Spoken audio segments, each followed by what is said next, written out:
Hey guys, Dimension Master Studios here, how y'all doing? So when it comes to today's video, I wanted to make this video because I've been seeing a very common misconception when it comes to the fan base for a while now at this point, and by a while I mean ever since 2019, actually, specifically towards the end of 2019.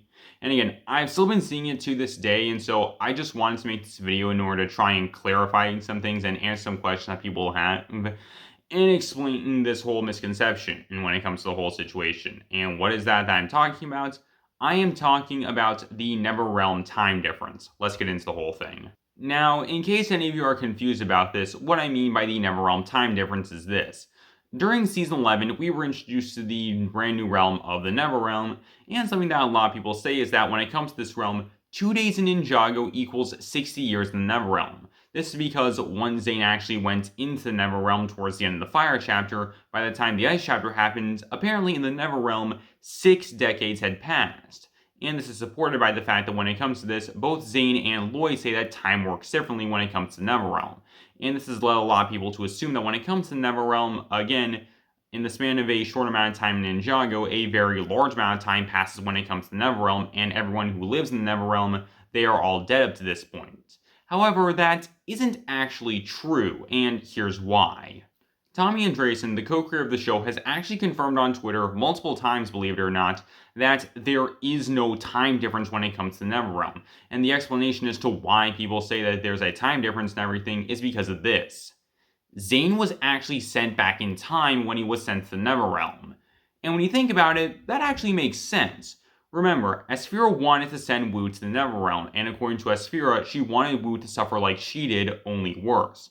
And by sending Wu to a realm that would be near impossible to escape from, that's already a good start. But by sending Wu back in time, there's the additional bit of suffering. Because if Wu is able to get back to Ninjago, he would be stuck in the past, unable to change anything. He'd have to watch as everything played out, so that way nothing changed when it comes to the timeline, and so that way also, well, the events of the show still happen the way they do. And if the ninja were able to get to the NetherRealm, then Wu could have potentially ended up dying from old age.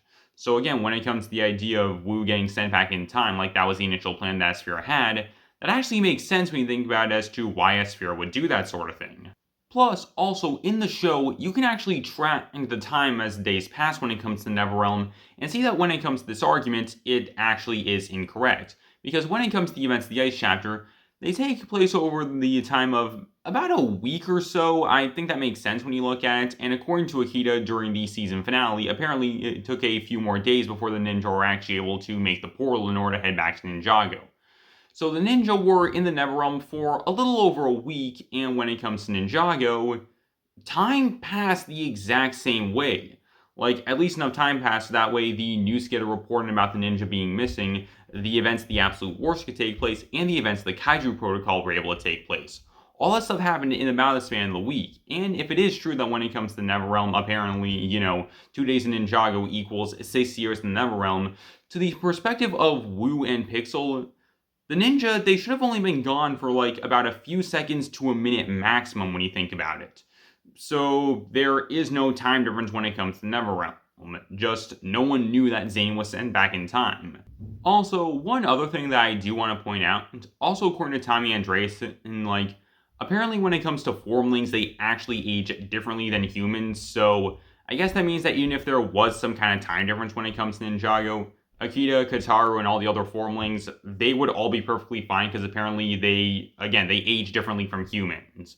For any of you who have played the original Xenoblade Chronicles, it's the exact same deal when it comes to the High-Entia. They have an extended lifespan compared to the Homs. So, that sort of thing, it makes sense. So yeah, when it comes to all the formlings, they are all completely fine when it comes to NetherRealm, and they have not passed away due to old age.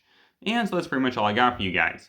Yeah, I wanted to make a bit of a shorter video in order to just properly explain this whole thing going on, because again, I just see this misconception a lot, and I'm just hoping that when it comes to this video, I'm able to explain this whole thing going on. And so, yeah, that's pretty much all I got for you guys. Later, guys, this is Dimension Master Studios, signing off.